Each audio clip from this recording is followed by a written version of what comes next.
From, I think, childhood on, I experienced something of magnetic center.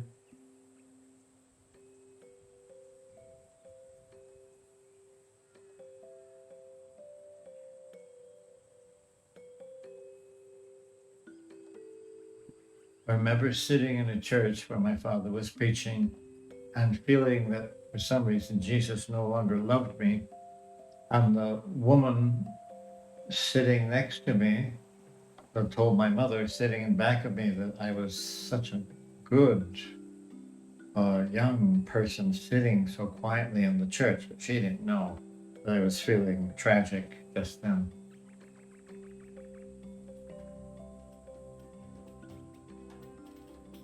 But then I had a dream once, or it may have been something real, I still don't know. I felt I was in the presence of something much higher than me. I felt both awe and fear because it was so much different from what I was used to in a dream.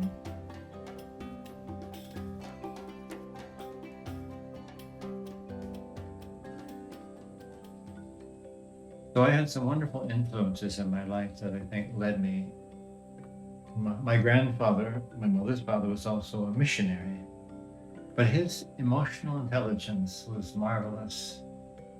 And I think that was also an inspiring source. And I was with him during his last days. Quite frequently, I'd go and visit him. And I'll never forget one time when he had a stroke on his left side. I was sitting at the foot of his bed, and he broke down and said he was no good. And so I, his not quite 20-year-old grandson, comforted him by reminding him that he had a soul. And he stopped weeping. It comforted him. And I felt so blessed that I could help my dear grandfather.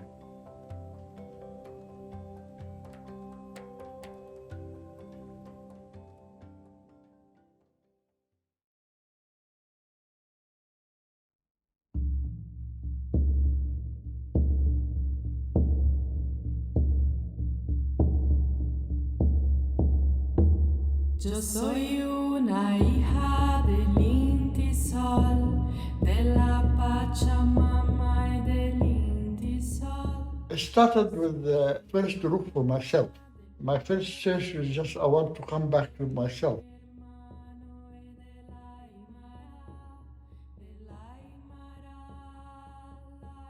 But I always felt that there's something missing. The reality of everything is always hidden, is never on the surface. The truth is never on the surface. You have to dig for it.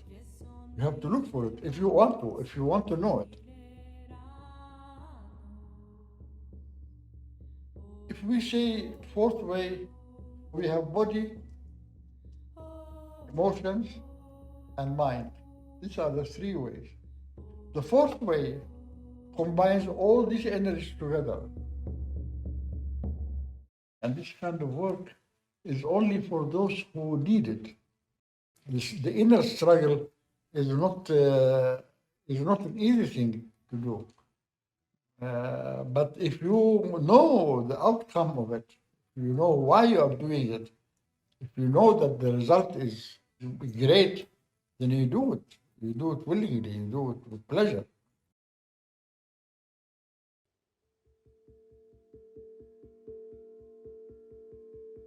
It wasn't a search for me.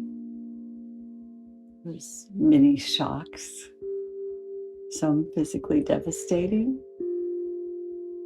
I feel like I was ushered by invisible beings rather than seeking them out.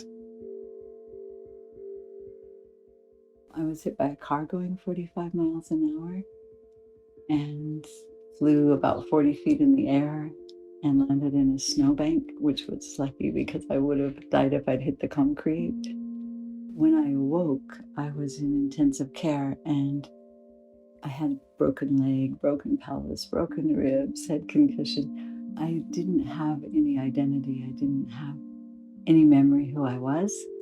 And there was nothing on my person when I arrived that gave the hospital any clue who I was.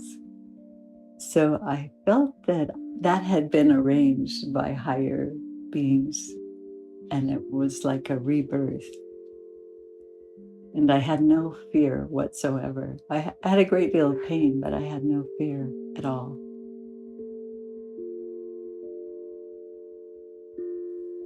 There's no value in fear, but it takes a lot of strength and presence not to be hypnotized or not to be under the spell of the 10,000 eyes.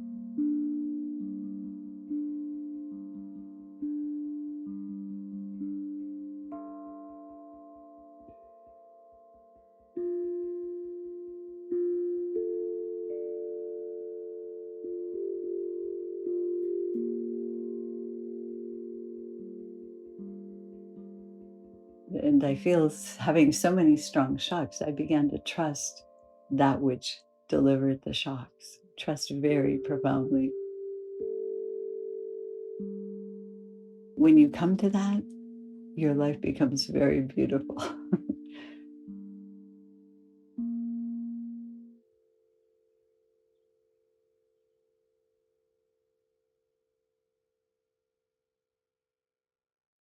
Above all nations is humanity.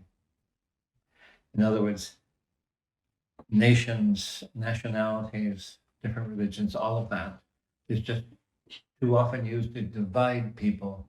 And above all this is our common humanity. If one can rise above all this and see that this person who is suffering, never mind whether he's Hindu, Muslim, Christian, Jewish, Buddhist, or what, you can still help him.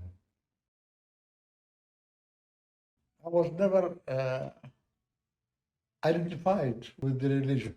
Most of my life, I believed in God, which is over and above all religions. If you believe in God directly, you develop the ability to embrace all the religions.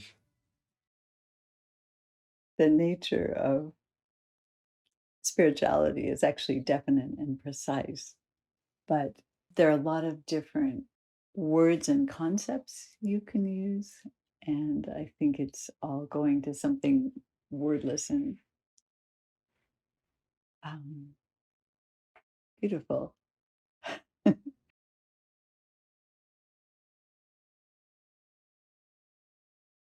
It'll never be paradise, but it would be nice if it could be a little closer to heaven.